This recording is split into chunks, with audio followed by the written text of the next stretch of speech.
Hey, stoned wrestling fans. If you haven't heard about Anchor, it's the easiest way to make a podcast. Let me tell you why. First and foremost, it's free. Hey, more money for that overpriced dispensary weed. Also, there's creation tools that allow you to record and edit your podcast right from your phone or computer.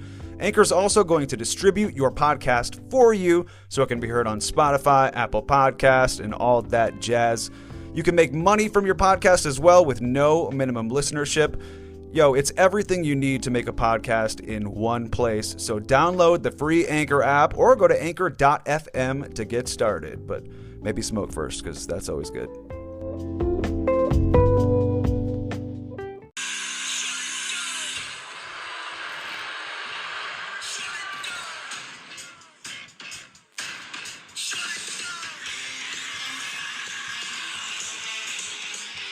This is fire.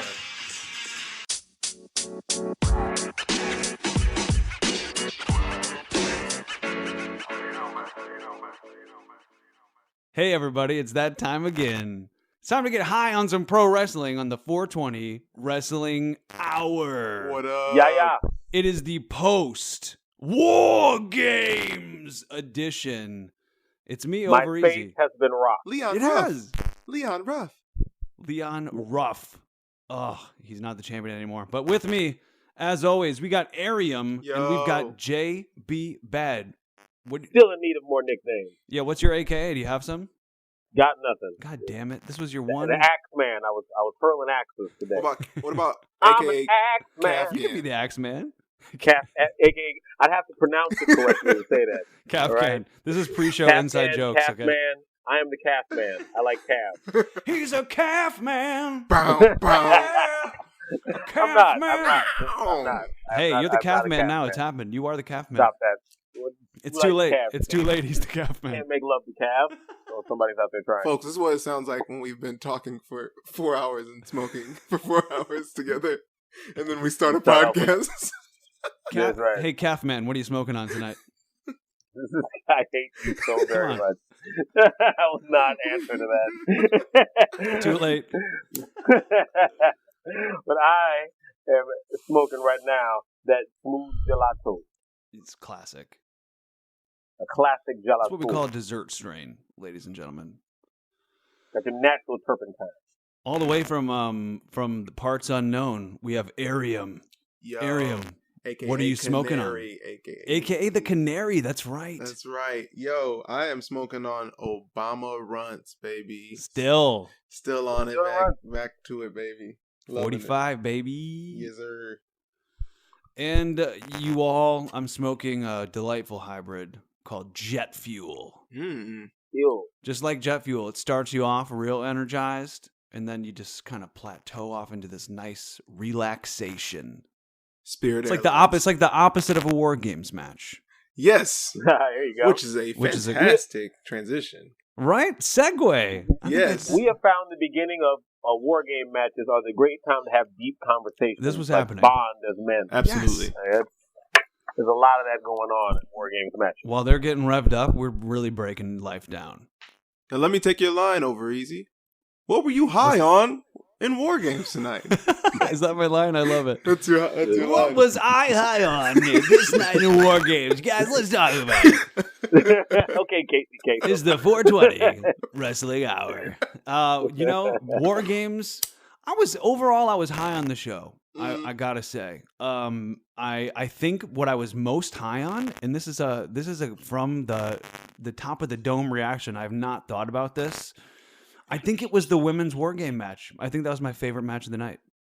Ah, okay. I think I was most stoned on the women's War Game match. I guess maybe it was the opener, and I had the most energy during that. Yeah. That's probably true. But I really thought, like I said at one point, I was like, man, these women are at the top of their games, and that was just an exceptionally brutal match. With the fucking Io the Shirai mallet. with the freaking the trash can. I mean, from the top. I said, Balling I was like, around the world. that spot is going to be really tough to top, and I don't think it was. I think that was the highlight of the show for me. Yeah, for sure. Yeah. Truly. Yeah, that is true. And Dakota Kai died and came back to life like 7 times. No, she didn't die, and she should have died. That I have major gripes with, which we can get into. But what were you guys most high on with War Games tonight? I mean, I really enjoyed the story of the North American Championship match. That was such a wonderful ride to be on. I agree. Like the ending wasn't exactly as I wanted to be. It was a little overbooked at the end, but I think I had the most fun on the ride that was that match. Yeah, I loved that ride too. And now that you mention it, if they're gonna have Johnny win, then I wish they would have ended it with when he had him in the Gargano lock or whatever, and Damian Priest was all tied up and we had to watch my dude Leon tap out. That would have been pretty awesome. That would have been a really good moment. That would have been pretty cool. It would have been nice for them to finish past there. Their best ending. Mm-hmm. Yeah. But it also, because we're marks, makes for a great false ending. It's true. Yeah. It's true. Yeah. Like, because I expected it to end right there too. But you do have to have something as emotionally impactful of that if that's going to be your false ending. That's fair.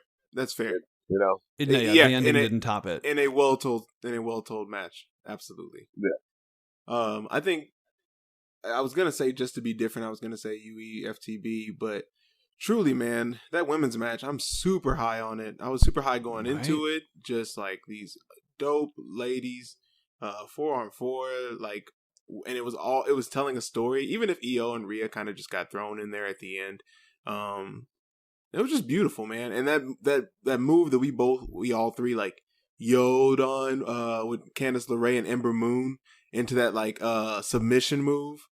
That was wild with the what was it, the pliers, man. That was the Gargano escape. She dodged the plier attack, duck under it, turned it into a Gargano escape while deftly snatching the pliers and throwing it around Ember Moon. It was as smooth as silk. That was an incredible spot.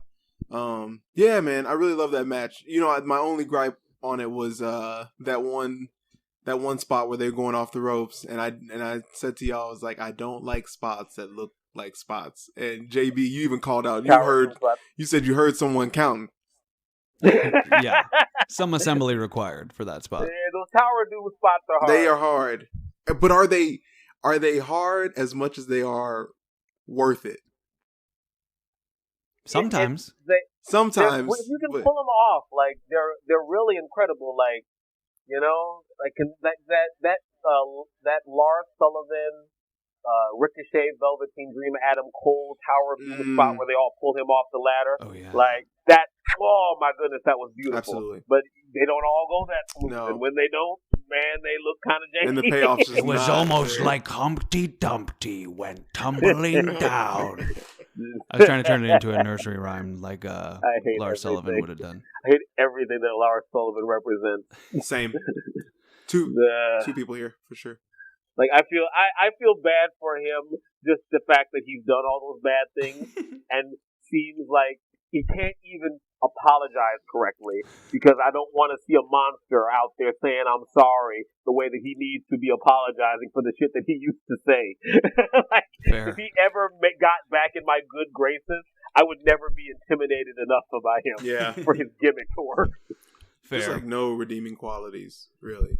Nah, like the only thing he could do is like just lean into it. Just at least he can make some money. Yeah, you know? Truly. I ain't gonna forgive you. There's no forgiveness available for you, so don't ask for it. Say fuck it. I said it. I hate all of them. He should just be just be a proud boy. Yeah, I mean honestly, and Lars the Proud Boy. Surprised Vince isn't doing it. Might as well, you know. Stand by. Stand by, Lance. Lars. We'll get back. That's his T-shirt. Stand by. We'll get to the Proud Boys on Raw. Stand by, Lars. I promise. Stand back and stand by, Lars. Stand back. And it's like white supremacists. Freaking love I hate everything. Hood of Justice. Don't do it. Bestseller. Oh man. I mean, they did do it. Yeah. Yeah. So War Games happened. Pretty solid card. Yeah. Io Shirai tried to kill herself with that trash. That was crazy. Twice. That was crazy. Yeah.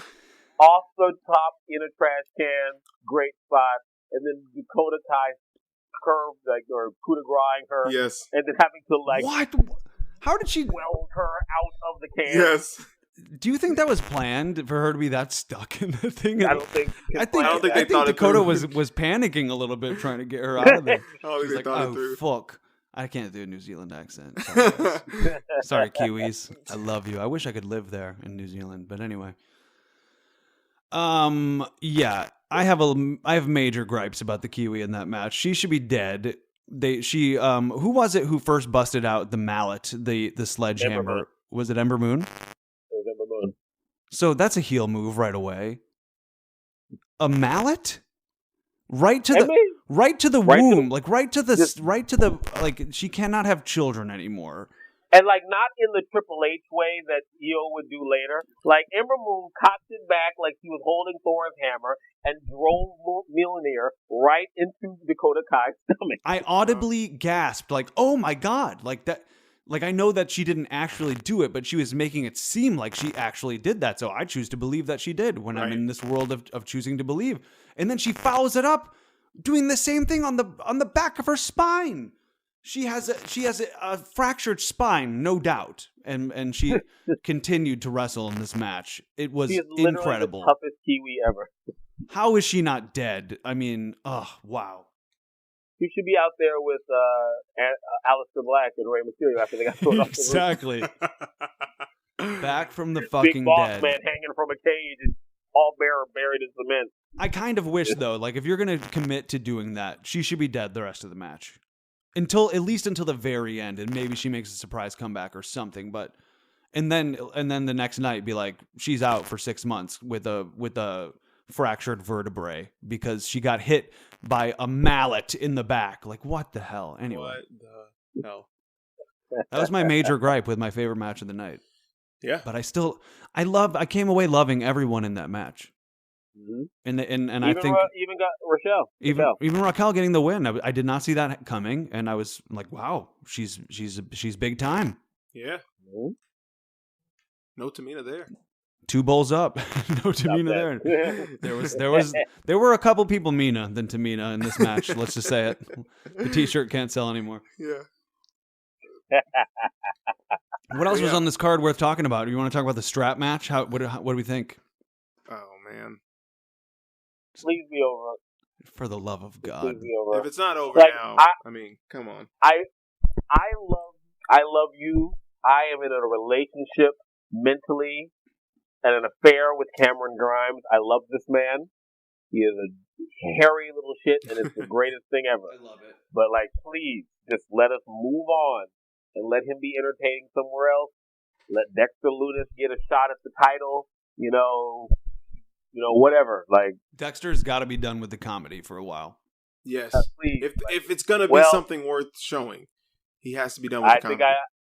I don't think he's done with the comedy because I think I know who his next opponent's gonna be. Who? Mr. Gargano. Really?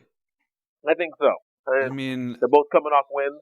There's some entertaining stuff to be mined from that well for sure. Yeah. But it's gonna be a dramedy. At the end of the day, I don't know who. I think Dexter's the. If we're going with the serial killer thing, and you want people to actually be afraid of him, I think we're done. I think they got to go with like the misunderstood artist. He literally cartoons. That's not scary. They're like cartoons. I don't know. I think it's something. In serial killers, though, you do have to have something that's like kind of like that's off. Why does he draw cartoons? You know, like there's like that's weird. Like what's this doll collection? Yeah. So I can kind of respect that, but I know what you mean. But I kind of like that it's like something weird like that. We'll see. I mean, I guess time will tell. And I mentioned it to you guys while we watched, and it's a very nitpicky thing. But I feel like for the first time that I've noticed, Dexter Lumis came out and wrestled in blue jeans and like a black studded belt. Which it's a nitpicky thing, but it humanizes him for me because before he was wearing some like very like utility like pant, like you'll go murder some people in these pants, like Dexter pants. Dexter was never rocking blue jeans in that show. If you watch it, he was a murderer. I don't know. It just made him a little more blue collar to me. I see the decline of the character already. It's a little sad to me. I completely see it. And what a waste of a character. You see you agree or you see it differently? No, I completely see it. Yeah, that was what I was saying. We were watching earlier. It's like Okay, gotcha. I see that. I was talking. Remember, my point was that when Cameron Grimes got into the ring, he wasn't even looking over his shoulder at Dexter Lumis. He wasn't. He didn't feel like he needed to take his. He didn't feel like he couldn't take his eyes off of Dexter Lumis. And for me, like if Dexter Lumis is going to be this serial killer that someone needs to actually like fear and respect, a person like Cameron Grimes, who is like, you know, a comedy wrestler in a sense, he needs to, for me, when he gets in the ring, he's like, where's Dexter at? Where's Dexter at? Like, I'm taking off my hat, but like, I'm not like gonna turn around fully. You know what I mean? Yeah. I know you guys didn't agree with that, but I kind of by the end of the match I did, because it's like the fear had dissipated that much where I got it. I mean, I feel like it would have sold it more if he would have been shaking in his boots from the second he entered. But right. I was kind of over that because that had been the story of the zombie match. You know, like that had literally just been the story of the zombie match. True. And I don't mind Cameron showing he has a nasty streak about him. Like he also attacked Lumis twice after that zombie match. Like he is not entirely passive in this. He's a little shit. Yeah. But and I think that's where they're making the mistake for me, is that he's not passive. Because it's like, then it's because you at this point you're not putting over Lumis if he's not being a full-fledged serial killer that is going to be feared. No. It's not really putting him over. Like then it's just a dumb gimmick.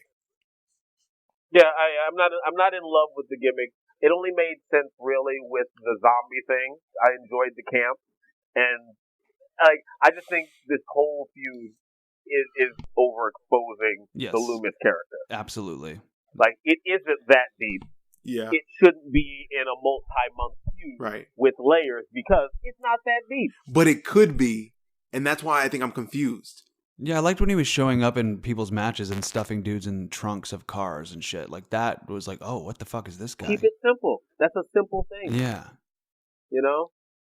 Like, but like once you stick in with somebody who like you're gonna go on a 2-month journey with them, like, well, you know, the character ain't that deep. It could, that's why. But that's literally like what we do with the Fiend. Like for me, Dexter Lumis is like a Fiend type character without the mask, without the like dreads and the entrance and all that stuff. He's like if you were to do a serial killer like correctly at first, at first, but they quickly went a different way. Exactly. But like the Fiend has so much built into it though. Like it has like Bray Wyatt's whole back lore history into it. Built in. You know, like it's there isn't enough to Dexter Lumis. He's a stare and a creepy move. Yep. And if that's all he is, don't overexpose that. Until you have something deeper, a better story to tell. You have a lore built in, and you don't have that. So keep it body bag. The creepy guy with the body bag. Yep. Jake the Snake was the creepy dude with the snakes for fucking ever. And then he talks. You know, just like, keep it simple, stupid. Okay. Yeah. That's fair. Like I mean, I don't mean to derail it too much, but it reminds me of Aleister Black when the first time he smiled. I think it was in NXT. It was just like, why did you let him do that? Right. And then why did you give him a mic and let him talk? Like he's a mysterious enigma. Now he's pacing in the ring and he's talking and he's not setting his feet and he's not confident. And I'm like, he's kind of done for me. Mm-hmm. Yeah. No, that's for real. Anyway.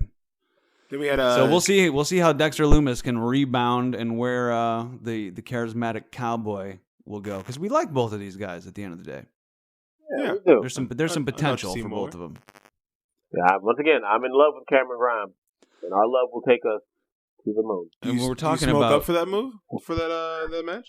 I can't smoke up for that match. No, I'm not high on the strap match. It was kind of sloppy. The ending was kind of cool. I think. I want to put over the hard work they did. Like, they put him out there for 15 minutes. Like, that should have been a squash match. Like, just a constant overexposing. But they, I'm glad there wasn't a crowd there to say this is boring. They didn't deserve that. No.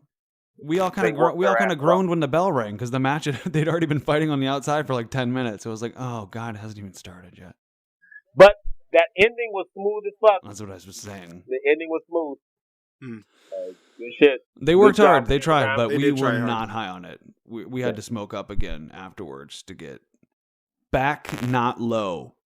Yeah. But talking about people we love, let's talk about My favorite match of the night. who's that? That's my man, Leon Ruff, Oh, making that title walk. okay. I love that match. I just like. I know the ending is supposed to be paramount, but still, like, I felt so many things during that match. I think you're right. You really got me, Like- JB, with the with the outsider comparison, and it's probably been talked about before, but it's never eloquated to me. And Right. Damian Priest as the perfect combination of both of the outsiders, Diesel and Razor Ramon. It's perfect. Mm-hmm. Throw a little rock in there and give him a little buddy like Leon Ruff. And there's his 1, 2, 3 kid. Yeah. Like, I loved it. Love it. Johnny sprinting around, doing great Johnny wrestling shit. Leon got some good offense in, which is what I wanted to see. It was like, even though we all picked him to win this match and we were all wrong, in the back of my, And we're all sad. we all really wanted him to win. I think that's why we picked him. In our hearts, we wanted him to win that bad. But he got some good offense in. He got some good work in. Yeah. You guys were having a pretty heated debate while we were watching about Oh yeah, body size. I was gonna say that this body positivity. yeah. representation in wrestling. The highlight of the argument was, do you ever look at teenagers and call them teenagers? And I was Come like, on, brother. and I was like, and that's where I drew the line. No, anyways, it was for actually, JB, when you expressed that Leon was not going past just this feud, like he wasn't going to be like a legitimate wrestler, he was going to be a jobber. At that point, I was like, oh, I don't want Leon to win this match anymore. Then I was like, if that is the case, which I was like, I would love to see Leon do more. But if he's not going to, I don't want to see him win this belt. I think it is right to put it back on Gargano. And so then by the end, I was like a Gargano convert, man. I was like, yeah, please win this match. But that's not how I was when I went into it. And like, I don't think Leon Ruff is like, it's not like he's not going to be an established character. It's not like he's not going to have more moments that we enjoy from him. But I think this is his biggest kayfabe. I'm a champ. Like, this is his last ring walk with the championship. His character has a ceiling, and he's reached it probably. But it's a beautiful ceiling. Yeah, you know? Like, it's a ceiling that he was never supposed to reach. That's the beautiful part about it. Yeah, like, he was supposed to be the guy that dies to people like Karrion Kross. Like, that's it. He was supposed to have a name. Like, that was just enhancement talent. And then look at my man. Look his face all over the internet. But like, I don't think he has to be enhancement talent. But he isn't. That's what I'm saying. Look what he's accomplished. If he doesn't accomplish a single thing else, look what he's already accomplished. So much more than ever expected of him. For sure. He's automatically more than a jobber because he's a champion now. Exactly. But that's what I'm saying. But he doesn't have to be a jobber going forward because of his body size. Like elevated jobber. Elevated jobber or not. Like, Kyle O'Reilly is not a huge dude, bro. Pete Dunne carries himself as a big dude, but Pete Dunne is not a big dude, bro. And so for me, Leon Ruff, though he is skinny, could put a little bit more weight on. And then now, what is he? He's still a jobber just because he's the exact same size as Johnny Gargano. You know what I mean? If Leon Ruff is capable of putting on whatever muscle he can put on to make him look as big as Adam Cole, who needs a chest his own self to get That's on the my point. No, but hold on. If Leon Ruff can put on enough mass to be as big as Adam Cole without getting popped for steroids, I will revisit this conversation and bow at your feet. But I think that's what this motherfucker looks like. I don't see. I feel like when you say from Adam Cole to Leon, you make it sound as if that's like a from like X-Pac to Brock Lesnar. Like, I just don't see. I don't see that diameter. I don't see that that difference in size. I see a size chasm that cannot be overcome without steroids. I think it's the kind of thing where like Leon Ruff's gimmick is that he's a really small, like, scrappy wrestler. Daniel Bryan. He is smaller than Daniel. No, but I'm just saying. I'm not making. Daniel Bryan's gimmick is more than that, though. I think. Yeah. But even Daniel Bryan had to bulk up when he got to SummerSlam. And look how jacked he looked when he was fighting Cena at SummerSlam versus when he was the American Dragon when he first came in. And I don't think Leon can even make it to Daniel Bryan coming into NXT levels without getting popped for steroids. He'd have to go over to AEW and fight Darby Allin. It was a whole other kind of gimmick to work like that. Okay, I guess Darby that's Allin's the kind of point, the same though. body type to bring up. So that's a point. So why is Darby Allin not a jobber? Because he's not in a WWE. Okay, so you're saying and he has a better character. Your feelings about size are specific to the product, or are specific where he is? Look at the job he's in. Okay, he's so that makes sense. So when you call him a jobber, for me, I'm like, no, this dude has great talent, but for this company, they're not going to be able to look at him as more than that ever. But ever. I don't fully agree, but now I can see why you make that distinction because of WWE, because they are all about size. It's the land of the giants, and he can't, he won't, he shouldn't. That's not his body type. It's not even his gimmick. That's not what makes me like him. Yeah. But here, there's no one for him to even you would even put him against. I know you did make a distinction that still doesn't really make too much sense to me, though, is that there's a difference between how you look at Leon and Leo. Who I'm a big fan of. I think Leo, if someone's going to look like a kid, I think Leo definitely looks like a kid. And for me, I'm talking about body size. Leo is a short, squat, jacked, buff in the arm, not jacked, abs out of his stomach. Jacked. Yes, no, he's pretty jacked. No, is there a picture? Is there a picture of the man? He's jacked. You know what I'm talking about? So okay, so if it was Leo Rush and what's that dude from Dark Order in AEW? John Silver, is that his name? Yeah. So they're about the same height. Yes, they are. And John Silver is jacked. Buff. Leo is muscular. Big giant muscles. John Silver is jacked. You know what I mean? That's the difference right there. He's a power guy. He's got big giant muscles. Leon's got Leo Rush has these abs that go everywhere and these sinewy arms. Leo Rush is just a skinny kid. God love him. Leo Rush is not as close to John Silver as you just made it out to be. Not even close. I think you need to Google both of them right now. And look at pictures. We're going to on our Twitter. There's going to be a side by side picture tomorrow. Yes. Of Leo. And let's go. We'll have all of our 7 listeners vote. I think. Please vote. Bitch. There's like 22. Okay. I told you. I told you I was 8 of those. So. Go to our Twitter. I'm gonna put up a picture. And I love Leo, but he is a small man, and these are athletes.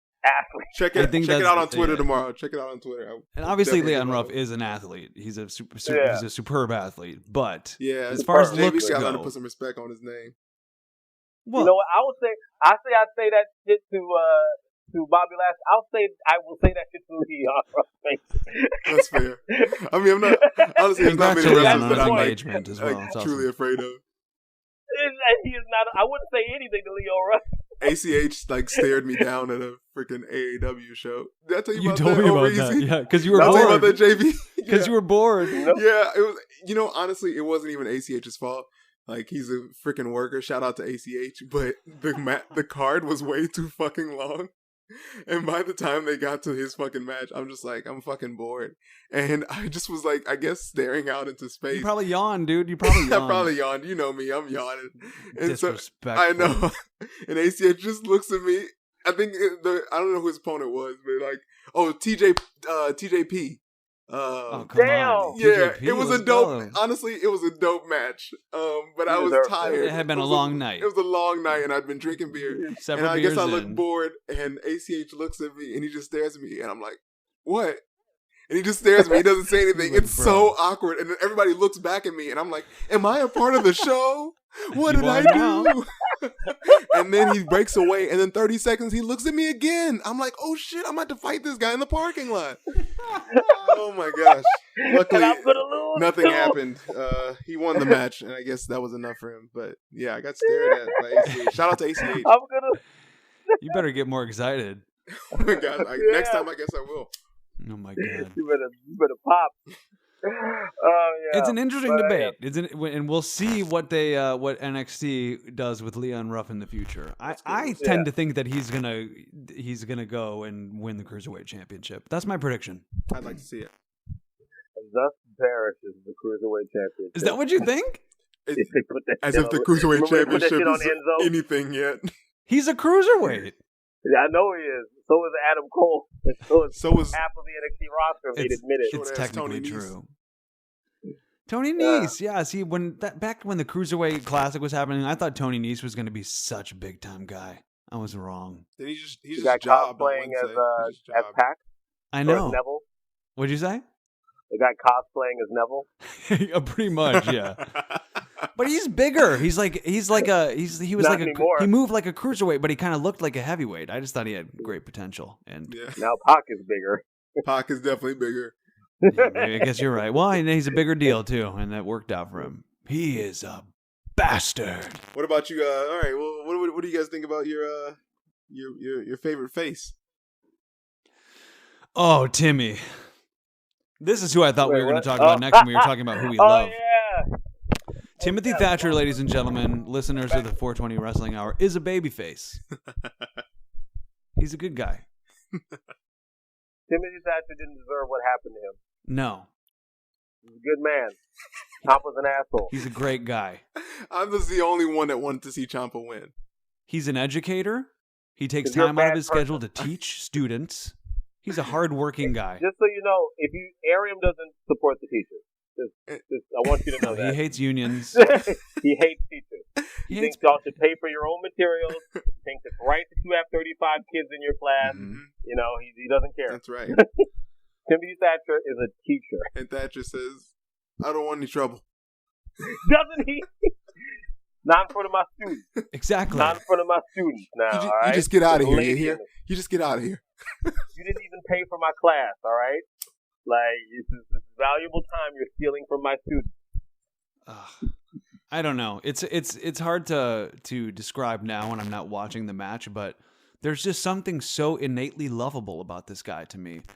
I said when he's getting beat up, I feel like my dad's getting beat up. I'm like, what? No. Like, I can't not like this guy. I love him so much. His foot was under the rope at the end of that match. I swear to God, he did not lose. Oh my Go back.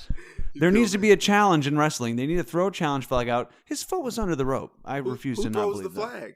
There is no coaches. There needs to be coaches. Easy. Stop the steal. Stop the steal. Count the Timothy vote. Thatcher won this Stop fucking the match. vote. What are we doing with Ciampa? Is he a good guy? Is he a bad guy? We don't know. You've run your course, Ciampa. It's time to give Timothy Thatcher a push. Why are you guys. over, champ? What? I thought you were joking. I'm not. Nah, because we just love Timothy Thatcher. Oh my gosh, you two are killing me. You gotta me. make way for the new. Look, I'm no not one really will kidding. survive. It's a great theme song, but what are we doing with Ciampa anymore? I don't know, man. Why was he bringing his chair out and watching Timothy Thatcher's match? Why was he The guy's just trying to do his job. He does kind of like a big. He did come out looking like a big bully. He was the bad guy for no reason. Yeah, I hear that. I don't know, man. You know, I guess I'm stuck on those like Gargano Tommaso Ciampa matches before he left, and so I still see him as like a top guy, even though he's like not even in that position right now. He doesn't seem like a big deal to me anymore. Yeah, I hear that. I disagree. I think he's a big deal. My tongue is placed in cheek. Okay. I still want the story they told should have ended with Thatcher winning. I agree, because it is the point to make a new star. So be it. But what is the story of Champ? What is the story you're trying to tell? Ciampa bullies him for 4 weeks, embarrasses him, and then beats him. What's the story here? Yeah. He's a heel. But since then, I do think Ciampa's a big deal. I do think, after he did the job, he really did the job for Karrion. He really did the job for Karrion. I guess that's what's bothering me. So he needs since he did the job for Karrion, he hasn't seemed like a big deal to me, and I don't know what they've done to like build him up so much. But he beat up Jake Atlas a bunch of times. What? I mean, he hasn't come back a big deal to me, but that's just my opinion. And it was especially magnetized because of my intense love for Timothy Thatcher. Yeah, he looks like he came out of a meat grinder. He looks like his his like the ends of his elbows and his kneecaps would like really hurt you. Like he's bleeding from the ear and smiling and loving What? it. Like We really thought we were guy. going to have a double turn there. It was like Bret Hart and Steve Austin, like But for real, you had it right there. blood pouring out of his ear. He had a huge babyface comeback in the match. It was all right there for us. WWE is like the Drake of wrestling. They don't know their own match layout. They never know when they have the best thing.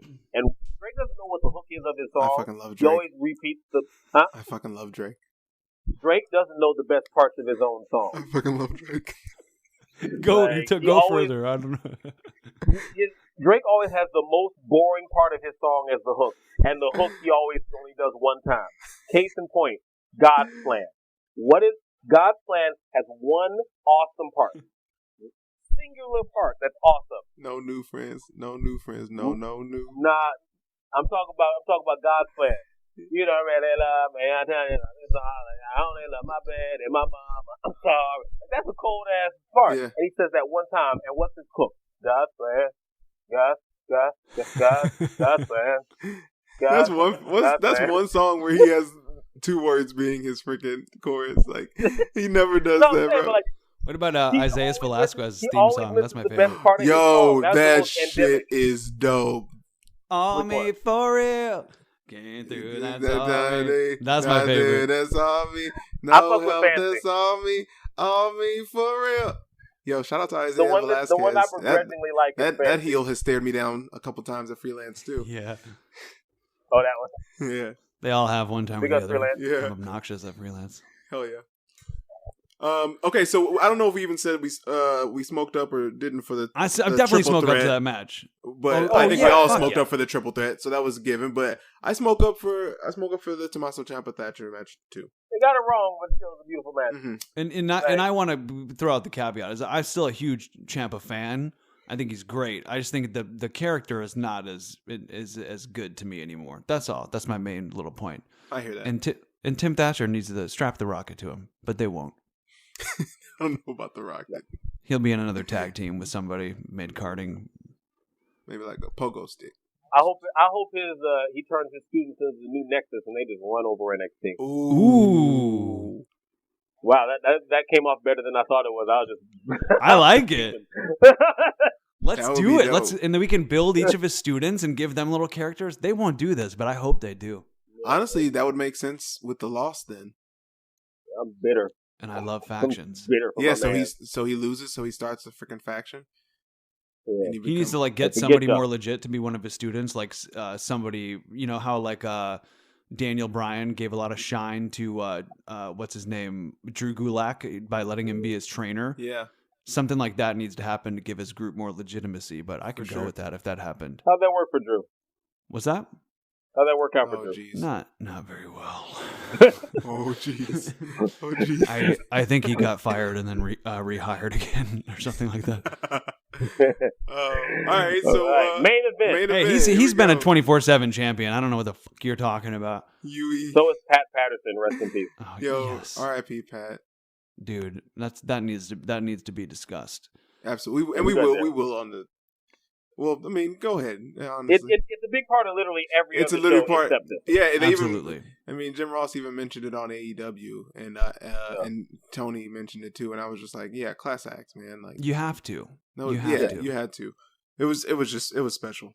What a touching tribute they had. And they always have great tributes and video packages, but you know, they're not always as maybe thoughtful. Sometimes they may have been a little thrown together, but this one just it hit different. Yeah, it was well done. Oh, they replayed it Real deal. on all of the shows, and usually I'm like, well, I saw the tribute to Mean Gene or whatever on the last show, so I probably won't watch it again. But this one, I gotta watch it again, and I got teary eyed both times. I will say I Especially when skipped they it the brought third him in time. singing My Way. What'd you say? I skipped it the third time. I think.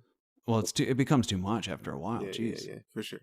Especially when they brought him in singing My Way. Yes. Oh, Oh, so touching. Man, yeah, what a guy. What a force in the pro wrestling world. Side note tribute, 420 Wrestling Hour fans, we did not watch Tribute to the Troops. And if you guys did, Let me know what happened. Why?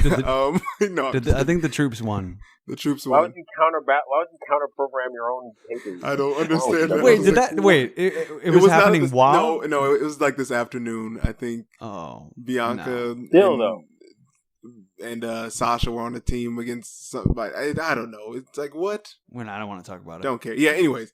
Main event. UE, FTB, Pat McAfee did some cool leaps. That's my rhyme for today. I got bars. Man, I enjoyed this one. And I did too. I wish I would have thought through the history. Conversation to start. Say what? Another deep conversation to start off. Yes. This is a War Games tradition. JB likes to, while the match is getting going for War Games match and there's not a lot of competitors in the ring, he likes to start us off with a deep convo. So then once we finish the deep convo, that's about when the match is ramping up. Was that when we were talking about what all of our finishers would be? Yeah. That was a great Real combo. deep stuff. That was a good one. Great. We'll share it with you all someday. Yeah, but yeah, man, I Come enjoyed. to our Twitter. You'll see it on Twitter. I wish I would have thought about the history because maybe I would have predicted this one a little bit better. I didn't think about UE losing all of their War Games matches. Like this one made sense for them to like finally win. They're finally good guys. That was the story. Heck yeah. They had to find out the true meaning of Christmas, and then they could finally win a War Games. I hate it all. Adam Cole, Bebe, showed up and showed out. Roderick Strong coming in with that quick. Can we just speak about that Yakuza style New Japan ass promo that they had on NXT and a little bit tonight? Yeah, like when they're at the restaurant and shit. In the black suits and black ties. I'm like, what in the New Japan pro wrestling the hell is this? You're not that cool. Not at all. What are y'all doing? It cracked me the fuck. And what restaurant is open? Let's be honest. They were putting it over. Yeah. I mean, that's the one that's going to be on ESPN, so you got to do it right. Mm-hmm. But no, I definitely spoke up for that one, man. It was nice to see some stuff I'm smoking up as we speak for that one. Nice to see some cool stuff from Pat McAfee. Well, you know who's smoking up right now? Pat, because they ain't catch his ass on that big... Yeah, dude. His feet went... Slapped his legs. He didn't even try to get underneath him. No one cared. That's when I wondered if maybe Pat had a little bit of heat. Like, he's getting all this praise. You know, CM Punk's out there being like, no one can do a promo like Pat McAfee on NXT, and they should all be ashamed and shit. And they were like, you know what? Let's just barely catch this motherfucker when he does his big spot tonight. Because it looked like they parted like the Red Sea when he fell under them. You know what happened? JB was talking about it. Is they're not used to seeing somebody that big in NXT come from that tall. Because he was the biggest person in the match. Yeah. McAfee. He probably came down way faster than they thought they expected him to, man. I'd get out of the way too. He's a big leaguer. I think everybody in NXT is a cruiserweight, and then Pat McAfee. No shit. Yeah, Keith Lee never jumped from up there. Keith Lee never jumped from up there. No, not that far up. No. Oh, shit. Lord have mercy. Somebody catch me, Jesus. They did. Pat did just enough. I mean, I think the thing with the main event is it was good, but it was pretty much what I expected. Yeah. And nothing really surprised me. And so it was a little underwhelming in that respect, but I mean, and I thought on like a brutality scale, I was more repulsed by the brutality in the women's match, and that's a compliment. Yeah, in a good way. But yeah, and I just there are some clunky things like, oh, well, let's take 10 minutes to get out every table that has their names on them. That I guess for the brand spent like arts and crafts times beforehand, like taping out their names, like, oh, this is so cool, we're gonna put them through these tables. But then we didn't get the payoff of them like putting them. Only one guy got put through the table that his name was. I was like, okay. I wonder which one Pete Dunne did. I don't think he participated. The one he couldn't break. That's an unbreakable table. I imagine him like playing a game on his phone or something while they all did that. Like, I'm not doing it. Please. He's still just kicking Killian Dane. That was a great voiceover, Easy. That was great. What? My impression of Pete Dunne? Yeah, that's good. I'm not doing it. It's great. So angsty. I'm not. I'm just not. So yeah, I guess overall, Over Easy was not overly impressed, but I enjoyed the show. Yeah. I'd probably give it 3 joints out of 5. Nice. If that's I'd probably the give it scale. a good. Like I'm gonna give it a 4 joints out of 5. Actually, and I feel like I'm always the hard ass, but I think it was a good one for the about most right. part. I'll give it a 4. All right. I guess I'm just comparing it to like takeovers. It's supposed to be like without a doubt that like this is going to be every match, and I thought that strap match was just out of place on this card. But it's a little nitpicky. Did have the strap match, and there was only one title defender. So yeah. And I will say, as we finish off on War Games, I am victorious as far as predictions go. So bite me. I think the last time we did predictions, I was victorious as well. So Yeah, if there were a belt, pay-per-views, you've won. if there were a championship belt on the 420 Wrestling Hour, I would have it. We gotta get one. We will. Can you imagine a belt with 420 Wrestling Hour on it? Come on, it's gonna happen. Patreon, somebody help us out. Come on, help us. Bandu belts got me. Yeah, I already have a football helmet with a pot leaf on it, and I have a framed photograph of Ricky Williams that says "Smoke weed every day." Yo, he was my favorite running back when I was younger. He's my favorite NFL player, past or present, of all time. Yeah, because I just like his story and his his 30 for 30. I love too. that. His 30 for 30 is so cool. He's a great person to talk about on the 420 Wrestling. Honestly, yeah, 420 all day.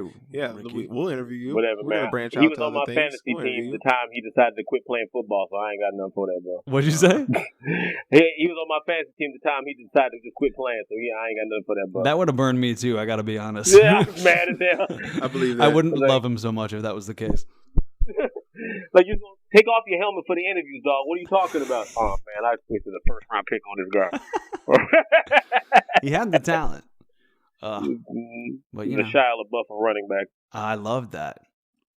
Anyway, should we stay on NXT? Should we talk about what happened on Wednesday? That works, do we even need to?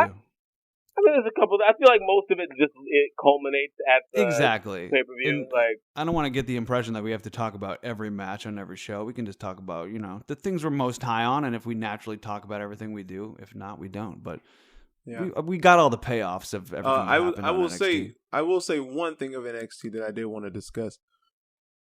I was into the Boa Xia thing again.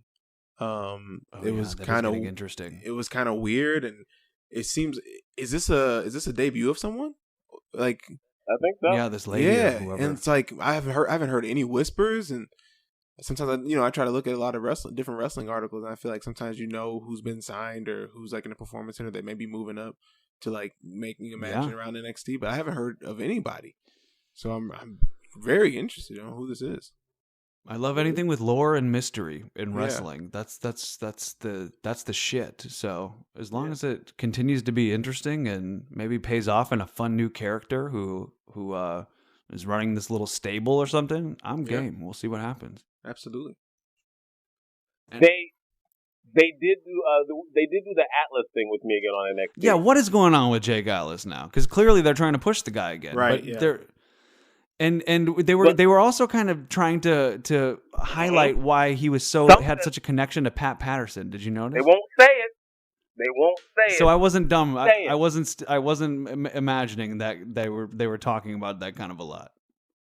But like, just say it. Like, one of the things that I happened to watch this week was Kenny Omega's movie, Omega Man: A Wrestling Love Story. It's perfectly fine and lovely to have stories like that in wrestling. My wife would love it. Just own it. Stop hinting at it. Yeah. Just do it. Just do it. Okay? I have no idea what this young man is a fan of Pat Patterson, except for the thing you keep hinting at. So just say it if it's true. And they didn't really talk about Pat Patterson being gay ever, did they? That was the one. Somebody put it over. It was a blink if you miss it thing. That was the one time they linked it on TV. Like, what about? With the Jake Atlas thing. Yeah, just a little hint. Yeah, I'm not down with that. You got to own it. I'm not down with it, man. Just tell the story. Because it's making us have to dance around the topic, and we don't want to do that. Yeah, and I don't want to dance around. I want to either fully invest in the story or not. So Because that cartwheel DDT is so sweet. Oh my gosh, I it's wrote so that down sweet. for sure. I just had a beautiful woman come in my camera shot and go, "We want it." Yeah, right? Yes, that's so. Brink, please, if that is the story that is being told, and I have very strong reason to believe that is the story that is being told, Right. Yeah. just tell that story, please. What's the holdup? Stop. Well, if that's all we got for NXT, we can move on to Raw. Yeah, let's talk about Raw. That one started off real weird, man. And I know both of you probably gonna have some interesting thoughts on this one, but my question was watching Bray and Randy and Alexa Bliss. It seems now that Randy was trying to test Bray the Fiend's vulnerability, and now all of a sudden the Fiend needs Alexa Bliss's character. Like that's his vulnerability, but he didn't have her this entire time. Like, I'm just having a hard time tracking that. Why is that his vulnerability now? Because he likes Since her. when? You can start a relationship. I know, but why does the Fiend care so much about? So their relationship is not just like demonic, platonic. It's like romantic. And I think that's what we're finding out. That Okay. Like he cares about her more than just as a partner. I think that's what that scene was meant to illustrate in its own way. And that's Okay. what... Oh, he cares. I got you. I don't know that I care, because he still was like carrying Alexa like a baby, and that's the kind of the relationship I see between them. So the romantic kind of throws me off a little bit, because I see like big, grown, scary man, little Alexa. You know what I mean? Like, well, I don't know that it has to necessarily be romantic, but it is something he values. Like a Phantom of the Opera and Christine Daae type thing. There's something that Randy can get to. And I can get with that, so but it's like, maybe it doesn't have to be specifically romantic. What made him? He cares about something. What made him value her? What made him care for her? I mean, I think that's for us to. That's where they leave it vague. Like, if you want it to be romantic, you can. If you want it to be, if you ever said it, you can be someone. You don't want WWE to do a romance story explicitly. No. I mean, I guess what I'm saying is like, what value does she bring to him? Their partnership has not been explained. I'm hoping they're going to tell that story. I don't have high hopes, but whether romantic or not, like, we just don't know how they even came to be. Yeah, or just why he even wanted her to be. Yeah, that's why not. Well, she Nikki first Cross? appeared because she used him to he used her to distract Bray. I mean Braun Strowman, because Braun apparently had the romantic connection with Alexa Bliss because they were in the mixed match challenge, which everybody watched. But I did, unfortunately. You're one of the few. I gained nothing. God love you for that. That story did make sense, and then he just kind of kept her. And he just kind of kept her. Yeah, and it's like she's not Sister Abigail, so that's not the thing. But I don't know. I'm open to what they do with it, but I think that the Fiend, his potential has been definitely bungled, and I don't think that he's buried or whatever, but I don't know. It's to be determined with Alexa Bliss. I kind of like where it's going, though. I think it just gives his character a different direction to go in. It's just too quick for me. I think you could have eventually gone like, the monster turns into somebody who you can start to have sympathy for, and he has shown a vulnerability finally by like caring for another human or whatever. But I don't think it was time for that yet. Well, I mean, like, what else were you gonna do with him now? You didn't want him near the main event, so like, just get him out of it. That was my problem in the first place. I don't think he ever should have won the championship, and they never should have had that stupid Hell in the Cell match with Seth Rollins, and they never should have had him lose to fucking Goldberg on a not even jackhammer, and not bother to like tell a story about why that may have happened. That all just bungled it for me, and now it's all I just kind of consider the Fiend Bray Wyatt just kind of like another wrestling character. It's still cooler than most, but I don't have the hopes that I did Ariam, when you and I were in Colorado when we watched The Fiend debut in SummerSlam, and it was like, this is the biggest deal that's ever happened in wrestling in a long time. Like this, I don't have those expectations anymore. Not even close. But I still think it's cooler than a lot of what's going on. Yeah, I still pop every entrance. So, fuck yeah, yeah. And I love. I mean, Alexa's work. Like this new twisted character. Oh, she's killing it. Twisted Bliss. Yeah, and Randy's killing it too. It's all working. It's just, I just wish I kind of knew a little bit more, but you guys explained that super well. I'll tell you something I hate to admit about something on the card. I started to care about Lana a little bit. Really? Yeah. And how did that happen? In what? Because she's working with Asuka, and I freaking love Asuka, and Vince fucking knows this. Give her that shine for you, didn't she? Yeah, Vince fucking knows this. He puts her with my fucking Asuka, and now I'm like, yeah, Lana, fuck yeah, like, yeah, counter, reversal. I did write that in my notes. Say what? Yeah, you're right. I did mention that in my notes. Yeah, I was like, man, come on. Why do I like her now? And why am I celebrating that they won this fucking tag match? It also helps that it's against Nia and Shayna. I like Shayna, but I can't I don't give a shit about Nia. Or is she just a good heel? Yeah, she's the best heel. Shut up. Face breaker. Shut up. The best heel. Yeah, I wrote that if the idea is to transfer some of the babyface love onto Asuka, well, at least there's some good math on there. Like, we love Asuka. Asuka wasn't necessarily a babyface. Right. And I think they want her to be. Mm-hmm. And this is a good way to, like, legitimately make her a babyface. That's fair. And Lana, I guess she's... I looked at it more as to what Lana gave to her as to what she gave to Lana, but if it worked both ways, then that's I think it worked both even ways, better match. Sure. Not bad from WWE. I didn't know how they would do it because I knew they were trying to, but they're on the right track if they're doing this thing with Asuka. Yeah. Why not? Yeah, absolutely. We had an unintentional Mia Yim debut. See, this is exactly what I thought should happen with Retribution. Shut them down! They're supposed to slowly unmask them. Shut them down. See, Mia Yim has been revealed. She's not the Reckoning anymore, which is also, coincidentally, Damian Priest's finishing maneuver, the Reckoning. I realized that tonight. I was like, you can't do that. Oh, man. But, no, is that was not... Reckoning or is she Retaliation?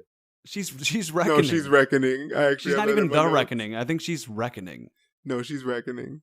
So she's What's another she reckoning verb. With? She's reckoning with trying to get retribution. With her career. She's in comparison reckoning with to her boyfriend, Keith Lee's. She's reckoning with how to get a mask that stays on during a match, is what she's doing. She's reckoning with Vince behind the curtain. So if there were any kids out there who did not know that was Mia Yim, the HBIC, it's her. Any kids that didn't know and also listen to 420 Wrestling Hour. Because most of the 22 people who listen are children. That's the fact that I've learned. That's the truth. You're 12 and you're just practicing using bad words and typing in dirty things on your Spotify. Stop. Your mom knows. She knows. Oh God. They always know. It's always in the cachet and cookies. You think you're being slick, you're not. Clear the browser history. Oh, it's man. not going to help. They know, and they're disappointed, and baby Jesus is crying.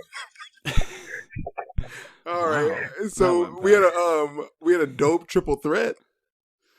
We did. We had a dope. I mean, okay, so honestly, I wish I would have loved it a little bit more, but also it was like number one contender triple threat match on Raw, so it's not like a pay-per-view. Yeah, but I thought it was pretty dope for all those things, though. Yeah, exactly. Like, the first half was very WWE. Mm-hmm. The end of it was PWG, which is what I wanted. Like, it took off. And then the WWE guy won, reminding you this is the WWE show. Yes. And I was listening back to episode 5, and where Over Easy was kind of talking about how the only way they can mess this up is with AJ Styles winning.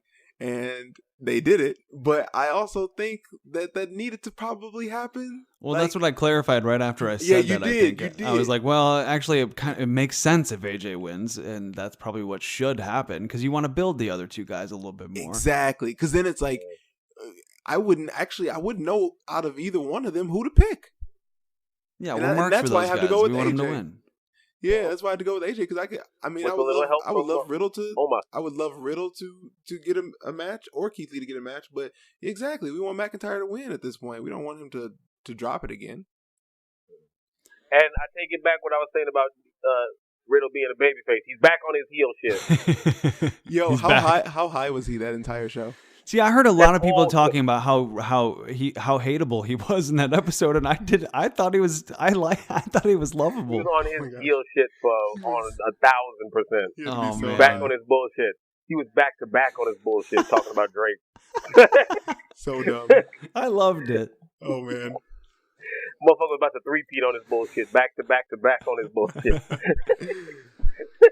I disagree. I think he's a babyface, tried and true now. But listen, that match, I at the end of the day, that triple threat match, I'm not high on it because right when it started to get good, when you like you mentioned JB Bad, the PWG stuff, that's right when I was invested in the match, it ended. I was just like, this is how I wanted to be for the majority of the match. I wanted to be that excited, that's a WWE thing. They don't put pay-per-view caliber matches on Raw. If they're gonna give me that match again and give me like 30 minutes, then fine. And that was the thing. I think why I was a little conflicted was like I was thinking these three guys, these three workers, can do so much better than this. When they started to get going at the very end, I was like, oh man, I was getting so excited. Yeah. But that's a good taste, though. Mm-hmm. I guess that's what you want. I hope they're just giving me that taste and hopefully they'll give me a larger helping at a later date. This is kind of what I mentioned in the match, though, at the first part, like the fact that it was slowed down. I mean, I know it's agents telling him to do this, but that was a Keith Lee thing. Mm-hmm. All that posturing and strutting by him slows the match down. Like, I don't know if it's protecting him, if he's a little older and doesn't move quite as fast as he used to, or if they just told him after that Finn gift took off like wildfire to really pose and really get over the building effect of all his moves, and he just made that his new style. But it really slows the matches to a crawl in a Penta L0 kind of way. Yeah, I think I agree with you, and it's kind of an anti what Keith Lee's whole thing is like moving like a cruiserweight. Yeah, quickly in succession. That's what made the PWG part so exciting. He's the anti-big man. You think they're trying to slow him down to protect him? It could be a million things. Like I think it might be legitimately because of that Finn Balor gift because it went so well. Yeah, that's the thing. Now, a good point. I could definitely see them slowing him down to protect him, just like physically as a big man, like learning how to work a little slower of a match for longevity of career. Because I don't know. Maybe he could do that for his entire career, just be a like high flying, ridiculous, like moving big man, but. I could also see him like getting into some issues with that weight. Like, maybe that's the kind of reason that they're doing it. And if that is kind of like the kendo sticks that they use nowadays, like it is keeping the wrestler safe, so we have to appreciate it. Doesn't make the kendo sticks any less lame after a while, though. But the build up to the other things being more painful was a great point that you made while we were watching it as well. Like it's good, but I compared it to Penta L0. You can do that, but give me 2 a match. Mm-hmm. Yeah. Just 2. And those will sing. The rest, keep it moving. That's why I got excited, because like, it was like, boom, move, proton, flip, tack, turn. Like, see the big guy move that fast is pretty cool. Yeah, WWE is want to do that. One thing is popular, and then they do it to death, and it's kind of one time they tried that Braun Strowman train around the ring thing, and it was like, oh, that was cool. But then by like the 5th time, I was like, I know what you're gonna do here. Just stop. I know you're gonna do it to everybody around the ring, and it's gonna take a long time. It's gonna take a long time. That's how I feel about Otis doing the worm. I'm sorry, I'll say it. I don't care. I feel that. I don't care. Every time he's about to set up for it, I'm like, I'm sure some 8-year-old boy is like, but I'm like, it's not. No, I don't care. Hey man, you remember watching Rikishi and Too Cool stop in the middle of a freaking match? Scotty Too Hottie. Oh yeah, exactly. Scotty Too Hottie and Too Cool, and just like Too Cool. Stop in the middle of the match with the lights going, and just like that.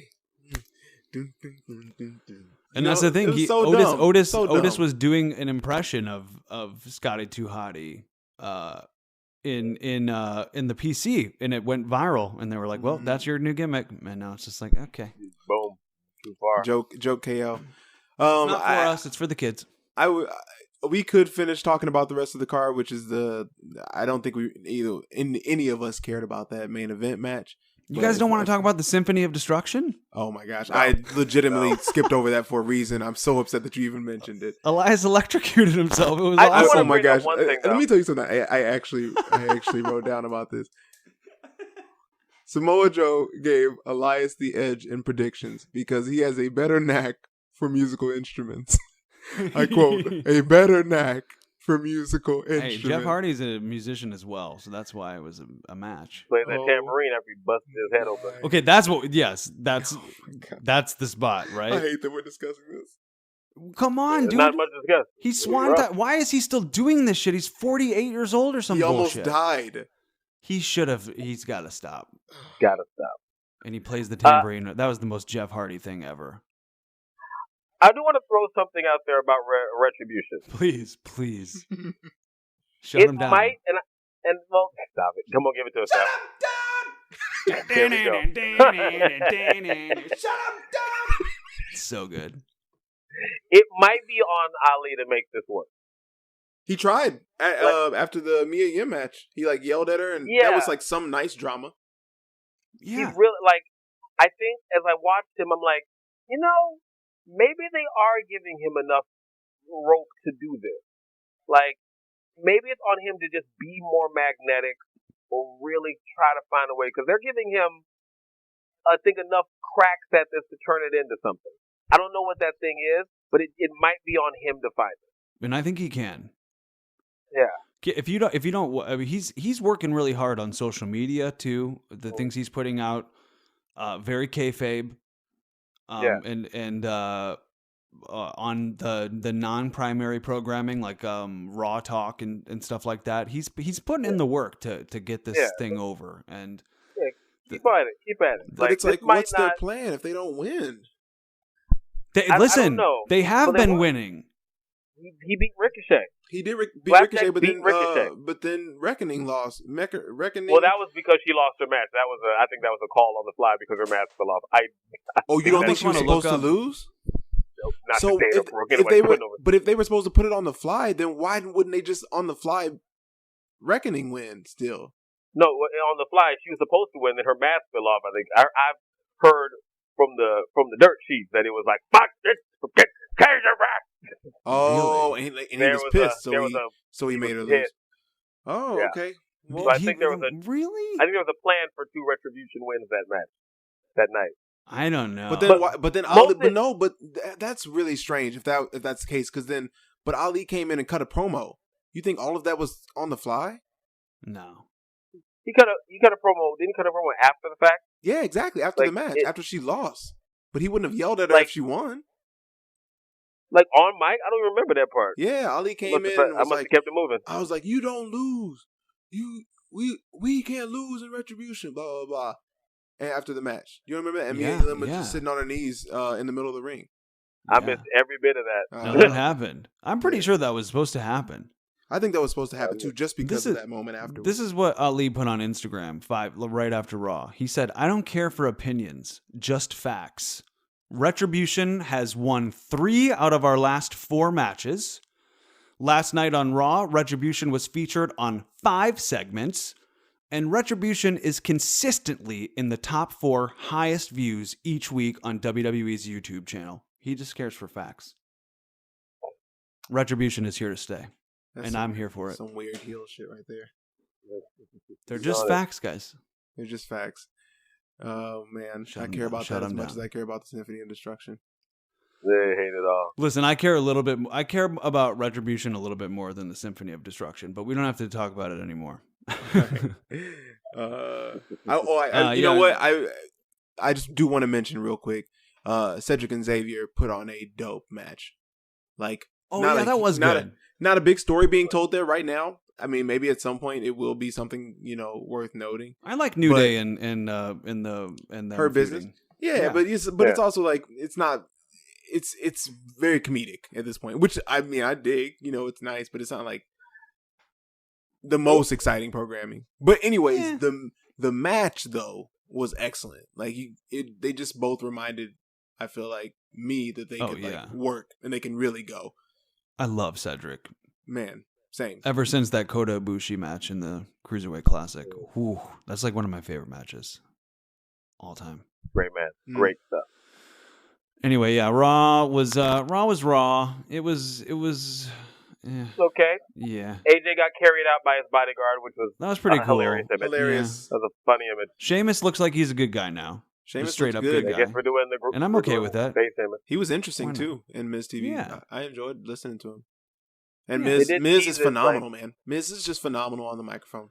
That shit, that Miz shit was good. Yeah, he does comedy very well, obviously, and Morrison plays off of him. But he got freaking scary here.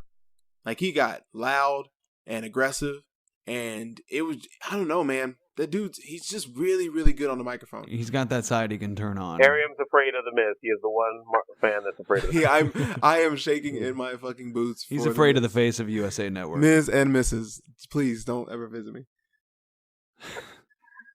Can we move on to SmackDown? Huh? Let's move on to SmackDown. Yeah, Friday SmackDown. night. Yeah, let's do it. I just watched this one. And I'll start off right at the beginning. I literally was listening to Kayla do the opening entrance promo. And I was like, oh man, you go, Kayla. Like, she normally does a lot of backstage stuff, and it was nice to see her in the ring in a spot where then she got might normally put Michael Cole. And I got freaking got, bro. And Roman comes in there, and just badass Roman just cuts a promo on her, disrespects her, says he put her in this moment, gave her this opportunity. Paul Heyman stuck his neck out, and I was just like, oh my gosh, I am such a fucking mark. Such good shit. Got your ass. They got my ass, bro. The island of relevancy. It's so good. What a line. Ugh. How is he doing it, man? How is he the best thing on WWE right now? Hey, man, just continued investment, man. Man, it's so good. Like, if you invest in these cats, you just let them do their thing. They can do some great stuff. And it's hard not to skip around because he literally started and ended the show. Yeah, but the emotional roller coaster that Jay is going through, man, just trying to get it right. Like, I'm telling you, this drama is excellent. He's trying more to layers get it right. than an onion on yes, this story. He it's accepts. So good. He accepts that offer from KO in Roman's spot, and Roman gets pissed. And then, he pretty much sends him out there to have a handicap match at the end of the night, and then comes in and saves his ass. And then they're both kicking KO's ass, and he turns on Jay, and Jay, they were just on the same team, and he was like, no, but you still fucked up. Like, there are consequences. You feel so badly for Jay, but then you're also like, Roman is a bad motherfucker. This is the Shakespeare I want. Oh my god. And Jay found his way, found the emotions. He's better at playing the emotions than he was at the beginning of this season. Yes, absolutely. He has found his brand of frustration, his brand of sadness, his brand of all that stuff that doesn't look shitty on TV. Someone told him to boil it up, but let it boil a little bit more. Yeah. Don't let it boil over. He's digging deep, man. You can tell. Yeah. Proud of him, honestly. Great I don't stuff. even know the man, but I'm proud of him. I'm proud of him. And Roman looked like $1 million in that match, doesn't he? Man, oh man. He looks like from another planet. Wait, who? Roman in that match. Yeah, Roman. Absolutely. It looked like he just descended on high. He's a god of wrestling. From the Aquaman thing. He looks like a god of wrestling. Bro, he's everything that they've wanted him to be. He's making himself into his, and maybe, y'all know I say some outlandish shit, so I'll say it anyway. He's making himself into his own Rock. Yeah. Ooh. You know what I mean? I get what you're saying. They've always wanted him to be The Rock, or the second coming of The Rock. And we are always like, no, we're in opposition. Vince, if you want us to love it, we hate it. But this character where he's this badass heel and he's like more silent, and when he speaks, he's so serious and sincere. Like it's transcending him. He got me at the end of that promo. He was like, "Hey, come on, man. There's a lady in the room. Yeah, what are you come doing, on. man? What a Come cool on, motherfucker. man." I'm a gentleman. And he kind of looks back at her look like, like a "But I hate savage?" you. But you're dumb too. So don't even think that you're cool." And this He's man, just so good. seriously. And then you know what else got me in that was KO was in the ring, and you were like, "Oh, Roman just left. He said that badass line. That was the end of the thing." And then KO's like, "No, stop the fucking music." And then they just elevate KO too. I'm like, they are fucking doing it. It is so nice to watch WWE and not have to skip. Like, I am truly invested in this programming. Like, that is so good. Oh man, I'm hyped with my Dan the Dad shirt. Fuck. I mean, that's what you Shout want. out You Dan just the want Dad. a story. Shout out It's Dan the a 2-hour movie that we'll watch every week if we're into the story. Like, man, I'm digging it, man. It's not that hard. I just want to live in a world of pro wrestling where I'm excited, where there's some sort of cliffhanger, where I'm so excited to watch the next show that I purposely stay off social media and shit because I don't want to hear about spoilers because I'm like, oh, what's going to happen? And that's where I'm at with a couple of the storylines that are going on right now. Yeah, I agree. And that's where I need to be on these shows all the time. It shouldn't be that hard. I finally got a chance to see that KO promo you were talking about on Talking Smack. With Paul Heyman. Yeah, That Paul was- Heyman gave him. That was such good shit, wasn't it? I wasn't as impressed with what KO said, but Paul Heyman's promo was incredible. Well, that's what I meant more. I didn't say I wasn't like singling out Kevin Owens as much as the interaction between both of them, but it was definitely Paul Heyman who sold it. My God, Ooh. Like, that's some heavy stuff. it's worth checking out. Yeah, check that out. But all right, what else we have? We have the Natalia Bailey match. Yeah, Bianca, who I love, has to get more comfortable on the commentary, man. She's got to get a little more comfortable on the commentary for me, man. I don't know. I think she needs to stay away from it. Or stay away from it. And I think you're right. I think you're right, Talk man. less, smile more. Every character don't got to be the one that comes and does a guest spot on commentary. It was not good. That ain't for everybody. But shouts out to what your point was when we were watching War Games about Natalia, man. We talk about how Natalia is just so consistent, and she can lose a match and it doesn't hurt her. She can win a match and it doesn't hurt her. And every time she's in a match, she seems credible enough to get the win. And she comes in here and taps out Bailey. She taps out Bailey. I don't care if there's a Bel Air distraction or whatever. Like, she tapped that was out. legit. That's legit, man. And it just reminds you that anytime Natalia can maybe take that from you, can hand you that L. Yeah, You got to do that every once in a while to keep her and like keep her that's on that the level. one thing that AEW is going to lack for years. Mm-hmm. And they need somebody who has that kind of history, Unless they that can kind poach. of pedigree. Unless they probably can't, like everyone's being locked up to 4 and 5 year deals. Like, Well, who knows? Maybe now they have the TNA's women division, but we'll get to that.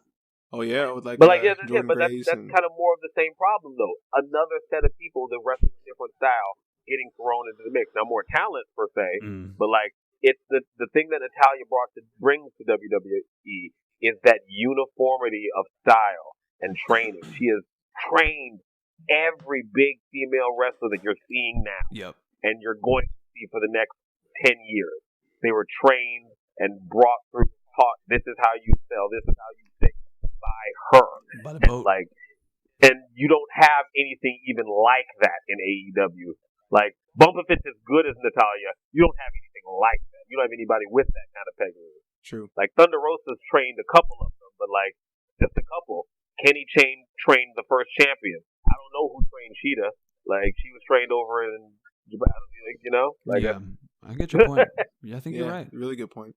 Like, speaking of styles, though, if I can make a little transition, WWE styles, Mr. History, JB Bad, Mr. History. I know you love that Pat Patterson tribute from that 6-man tag. Yeah, baby.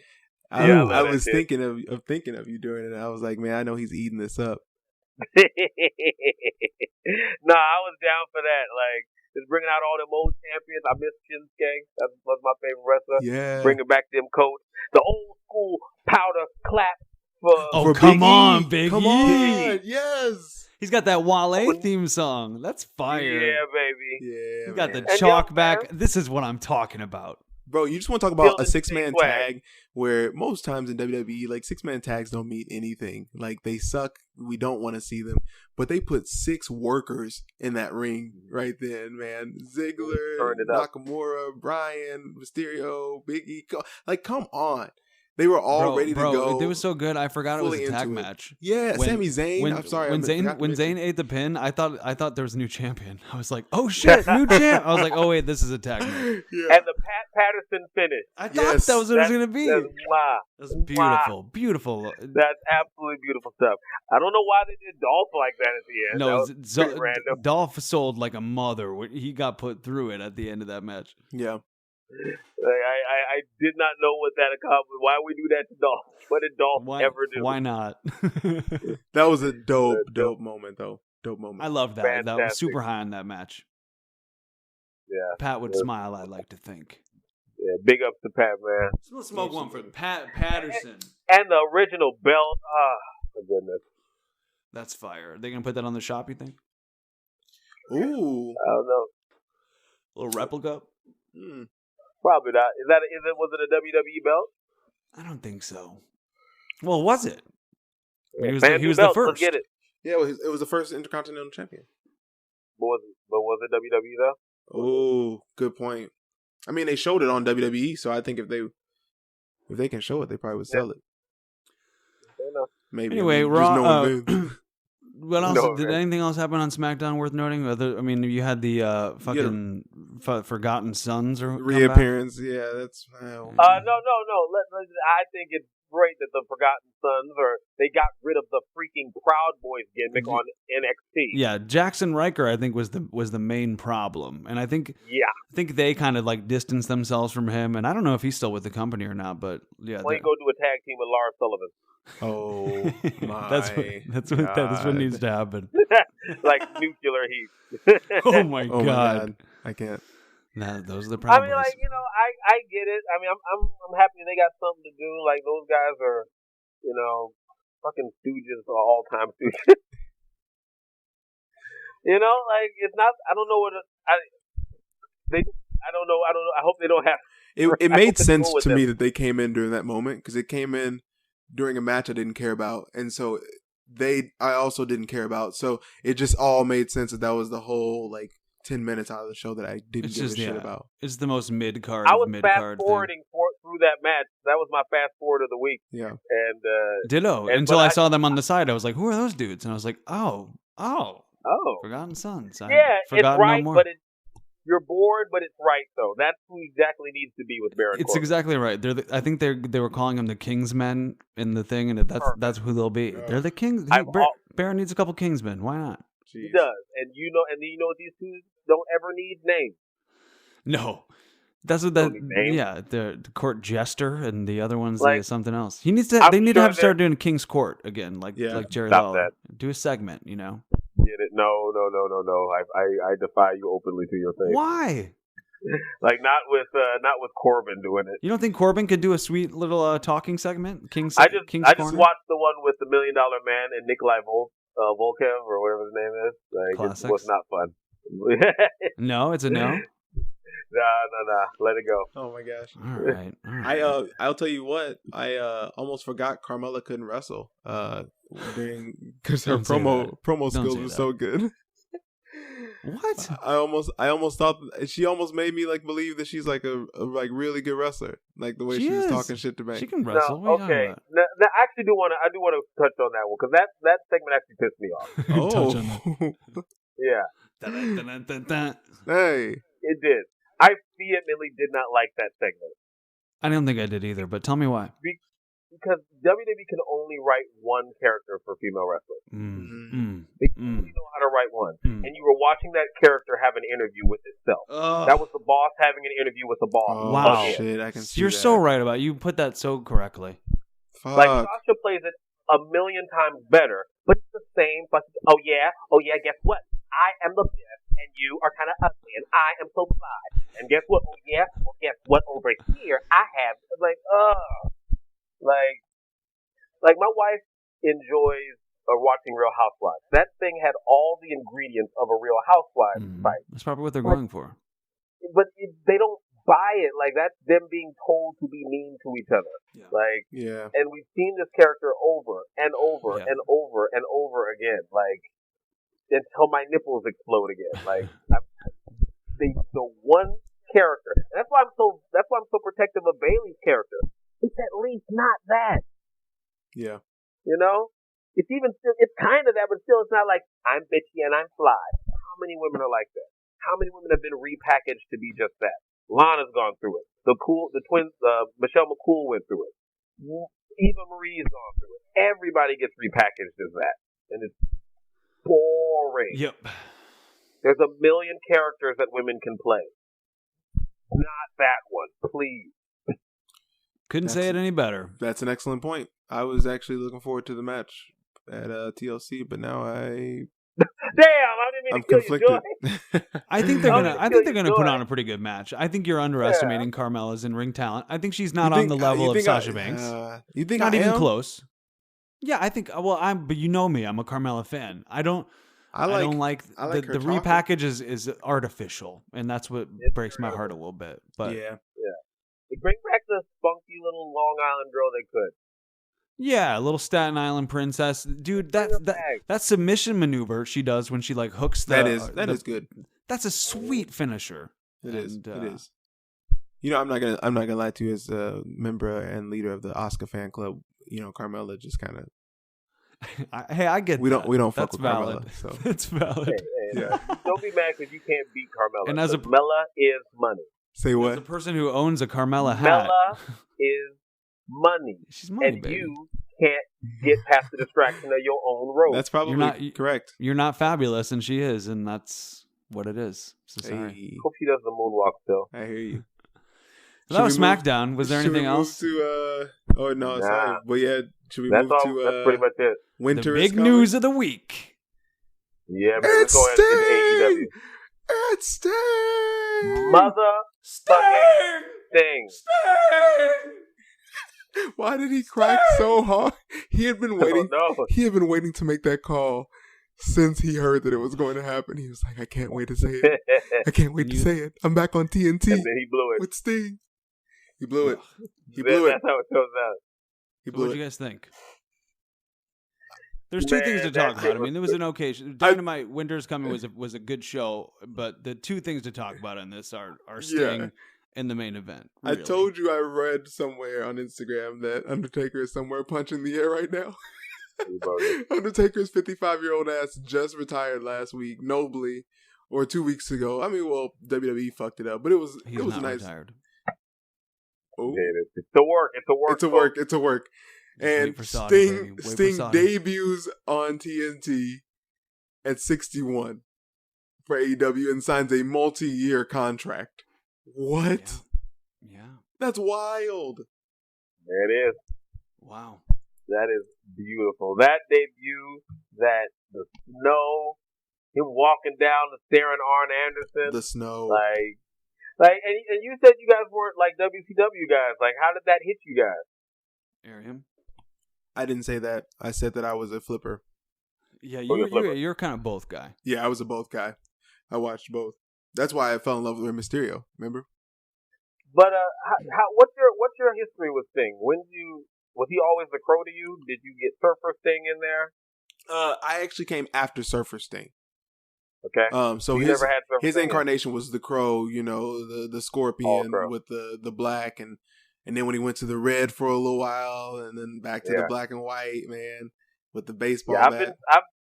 I've been with Sting since he was like Surfer, Okay. and like the heartbreaking and his turn to the Crow was one of the more emotional stories ever told in wrestling. It's a tragedy. Wow. It's the death of the Surfer character is a real tragedy. I should watch that. Like they should make a documentary of it. Interesting. Wow. Okay. Yeah, like if you love that character, watching it turn to the Crow, you're always kind of sad when you see the Crow. You know what I mean? Yeah. Like, but did that come out of him kind of losing the spotlight a little bit? no. Oh, okay. No, I thought I remember never. that in the Monday Night Wars or something about That's WWE's retelling of it. Oh, okay, fair. Yeah. How do we Gotcha. take control of this narrative? Yeah. But he wasn't mad about that stuff. But yeah, it was more his betrayal. Like, we really believed that he was going to join the NWO, and he's like, "I'm Sting. Yeah, that was dope. I'm Sting. How could you believe I'm Sting?" And then he just put it all down and went away for a year. Yeah. And like, that shit was crazy. But like, seeing him come back and having all those emotions come back, man, like, Yeah. yo, like, What a I love moment. the way he just like anointed all of those people in that. We're gonna go history. You're gonna go present. We're gonna go future. Let me see your face paint. I like it. Yeah. Bro, I don't know if Nice it has to be his face paint, but he doesn't look old. Like, he doesn't look 61 to me.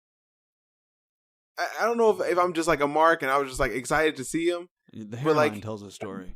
The hairline, maybe, but 61 though. Like, if you told me that Sting looked older than Undertaker, I'd be like, definitely not. Pretty good. When he puts on the makeup, he really does regress like in age a lot. Maybe Like, seeing that's him it out for of the me. makeup, he looks every bit of his age. But it is I the believe makeup. It's like a Robert De Niro thing. You ever seen him when he's not doing a movie? that. No. Like, he looks like he's near death. Oh my gosh.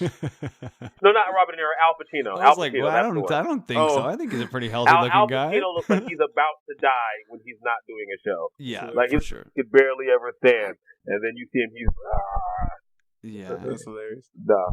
But Sting, yeah, that was a beautiful, beautiful moment. I wonder what kind of role he's gonna have. That's what I wonder. And I definitely have a different take than most because What you got? when we've talked about AEW in the past, part of why I haven't been magnetized by totally allured by the product is because it has that WCW vibe to me. And I've been on record as a kid, I was not a WCW guy. I was very adamantly against them because I believed that they were in a war with WWF and I was on one side. So I really didn't watch it. I was only very peripherally aware of Sting. I knew him as like the main foil to the NWO, who I actually thought was kind of cool. So I didn't care about Sting at all. I never did. When he came back to wrestle Triple H, I really didn't care. I was just like, yeah, I never was into Sting.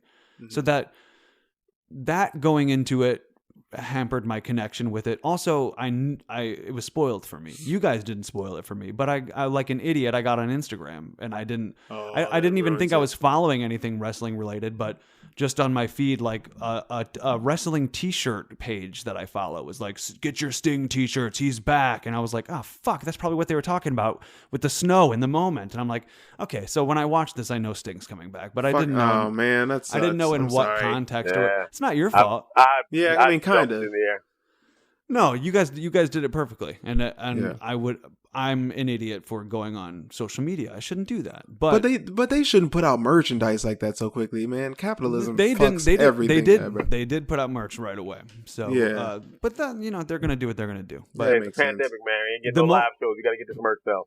Exactly. Yeah, they killed it. So I just wasn't as I'm not as I understand the impact that he's had on pro wrestling, how he was kind of like the Undertaker to WCW. And he's just back where he belongs. And I get that connection to like this He is never belonged in WWE. He was always just wrong. he was the TNT guy, so having him back on TNT all these years later, but as the kid who is obsessed with WWF, it's just all the more like Tony Schiavone. Tell me as actors that Tony Schiavone yelling out Sting didn't seem like he was doing an impression of himself from the 90s. Like that wasn't a genuine moment. That felt totally I was too busy yelling Sting myself. So I didn't hear him. fair. I told you he had been waiting I on laughed that out moment. loud. I laughed out loud when he said Sting. I was like, "This is oh come on!" And then he walks out of the locker room, like the good guy part of the locker room. He did, yeah. Because and I was like, "Why?" I feel like he should come from the rafters. I know. I feel like he should have done. I did feel like he should have did something like But that it's too. like, okay, so he got this a guy, broken like neck this because of magical his time in lore WWE. character, is like coming from the locker room where the boys are. Like he should come from the sky. That's what I thought. I don't know. Well, WWE broke him, so we can't do that. I get it. The good thing here is that if he would have come back to WWE, he would have won the world championship probably. And if he's coming back to if he's going to AEW to manage or put younger guys over, I think I'm excited about the possibilities. AEW does good with that. Like it's a huge win, huge legend. get for them. Yeah. Huge. It's about as big again as you're capable of getting without bringing somebody from New Japan nowadays. Yeah. And I guess I don't know if you guys heard rumors in the aftermath about Sting, pitching things. I guess he was under contract with WWE under like a Legends contract up until that pretty ran out recently. this year. That ran out this year. Yeah, and that he had pitched things with The Undertaker, like a cinematic match with The Undertaker and things like that. That would have been dope. That they did not approve or want to do. So the reason he came to AEW is because he's like, I think I got one more run of some sort in me. Mm-hmm. WWE didn't want to fuck with my idea, so I'm going to the place that will, and that's exciting, Yeah, I do like that. And JB, you've made me want to go back and watch some old Nitros where I want to see the switch from the Surfer to the Crow, because I don't have a connection to this character, and now I want one. It's a very, very sad story of betrayal that doesn't get resolved happily. Wow. If you think about it. Wow. Like, I got to get into it. He changes forever, and it never goes back. Damn. Because I love The Crow. I love the movie The Crow. Yeah. So I would love Sting. So we'll just see. I just have to fall in love with him. I got to go back and watch it. But I wasn't, he comes down with the bat and then he's like stares at everybody. I wasn't as into it as I know a lot of people were. I was like, I wish he would have like come in from the rafters and I knew what the story was, but hopefully he'll tell us on Dynamite. Does this mean we may also see Sting back on TNA? I guess. He was everywhere, wasn't he? He was there, and he was. That's why the only place he felt wrong was WWE. Yeah, he didn't belong there. He just didn't. Wow. So Sting is back in wrestling in AEW. It's exciting, but not the only exciting thing we got. No, we have a new AEW champion. It wasn't overshadowed at all by Sting. No. Maybe a little. Maybe a little bit. Oh man, how do we feel about this? The whole Sting moment went. Like, you know what? I did like Mox Omega. I liked it a lot. I'm not gonna lie. I liked the finish too. I thought that was cool. I thought it was a nice introduction. That gave me vibes of like when not as big, but kind of in the same vein of like when Shane was on WCW. Yeah. Like that kind of a thing where it's like, whoa, this is like some behind the scenes shit that like we're not really supposed to like all know about. Like if you're in like an AEW universe, you shouldn't even know who Don Callis is. Like, that's but, like, the thing that's different. You know what I mean? When he comes in and interrupts and now Don we got their belt is going to be on his show. Like I don't know. That's fun to me. Yeah. I think I watched their Full Gear match. Before the pay-per-view. Mm-hmm. And I was like, man, that was such a great match. Such a great match. So what are you going to do to top that? Yeah. Are you going to do another great match? That's one way to do it. But then who's to say it's better than that match? What they did is they changed the landscape of wrestling in a match. Like, that's fucking cool. Wow. Now, I don't think it's possible to talk over easy into watching Impact. No, I said yes. It's not possible. I said I would. Over easy said he's not doing it. No, but chance. like they've made. Well, they were both just like, well, I guess we got to watch Impact now, and I was like, not me, not me. They did not get me to watch Impact. I'll find the clip if I need to. Of the one thing that I have a vague interest in figuring out. And I was like, over easy. So you telling me if they put the AEW Championship, Kenny versus something on there, he's like, yeah, I'm not watching the whole show for 30 minutes, 20 minutes. No, I'm not doing it. I know. I'm not saying that I won't eventually, but not yet. No, you're not going to get me one Don Callis screw job is not going to get me to watch Impact. I'm sorry. Also, I've heard about a cool tag team called the North, which would be cool. Yeah, they were. It's got Ethan Page in there. Ethan Page is there, which I always forget about. And RVD, who a great friend of the show, obviously. Yes. So They've got the Good Brothers over there. The so who? The Bullet Club can have a match. Isn't EC3 there? He's working there and Ring of Honor. And Sammy Callahan, Jordan Sammy Grace. Callahan's there. Like the whole Bullet Club can get back together in a way. should I watch Impact? Like Machine Gun Guys, Kelly and Doc Gallows are there. am I being closed-minded? Should I watch Impact? I mean, I just don't think it's only Impact in name anymore. It's new management, new wrestlers. Listen, I don't think it's new TNA anymore. everything. But what I'm saying is it's ridiculous for me to think I should add another wrestling show to my weekly roster. That is wild. I can't do That it. is wild. I can't do it. It's a We lot have right lives now. with people. Oh my god. It's a lot of wrestling that we watch. I have We other watch hobbies. a lot of wrestling, y'all. We watch, let's see, 1, 2, 3, 4, 5, 6, 7, 8, 9. 9 hours of wrestling a week. I can't add Impact. That's those I'm 4 sorry. shows. And then if you add a pay-per-view tonight, that's 4 more hours. So we spent 13 hours watching wrestling, and that I means like and now classic We're now wrestling 2 hours shows. talking about it. 2 hours into talking about For that's 22 15 fans. hours this week, yo. 22 and do growing. that. Let's just caveat that. 22 and Yeah. You growing. can't do it. Yeah. You can't do that. This is Hey, enough. but we do it for you. So like and subscribe. Okay. Like Yeah. it, So okay. you But are you like, guys yeah. tuning in to Impact? Was that enough to win you over? I'm gonna see if I can check it out. Interesting. I will definitely watch it. But so I'm not. who do you I'm not think gonna this pay. this partnership is going to impact, for lack of a better term? Is this how does this benefit AEW at all?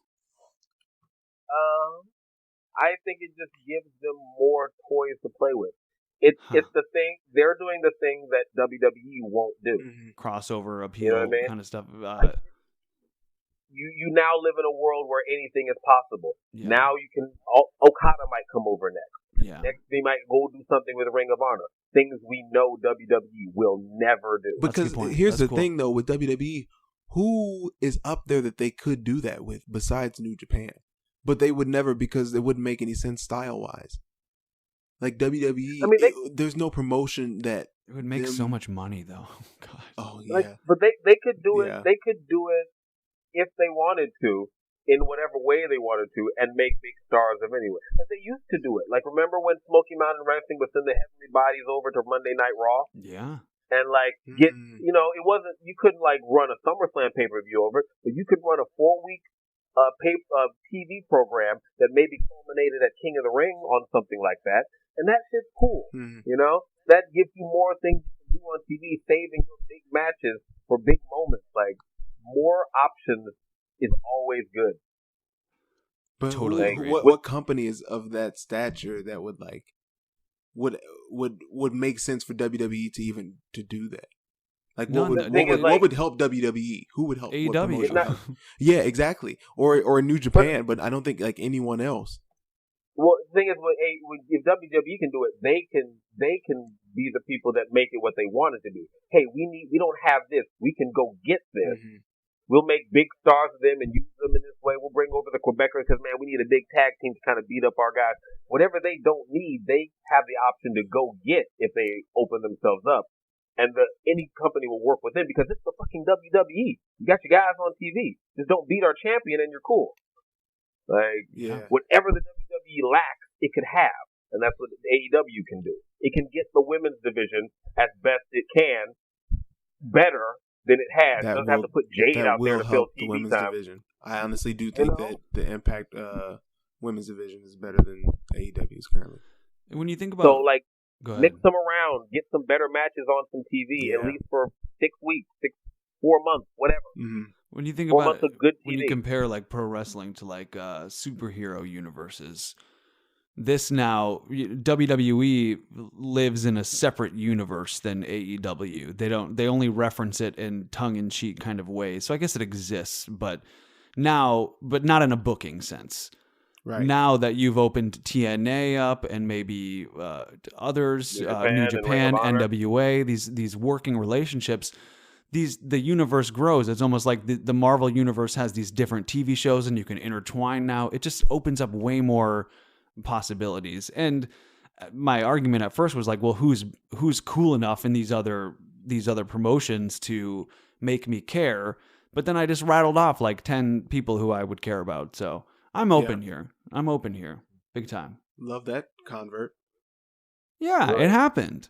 At first, because you want they've been building to this Kenny Omega thing since before the inception of this company, so that you just thought that this would be such of a bigger deal when Kenny Omega finally wins the championship. But it's kind of genius the way they did it. They've made him the most hated man in wrestling. Yes, what a way to turn him heel.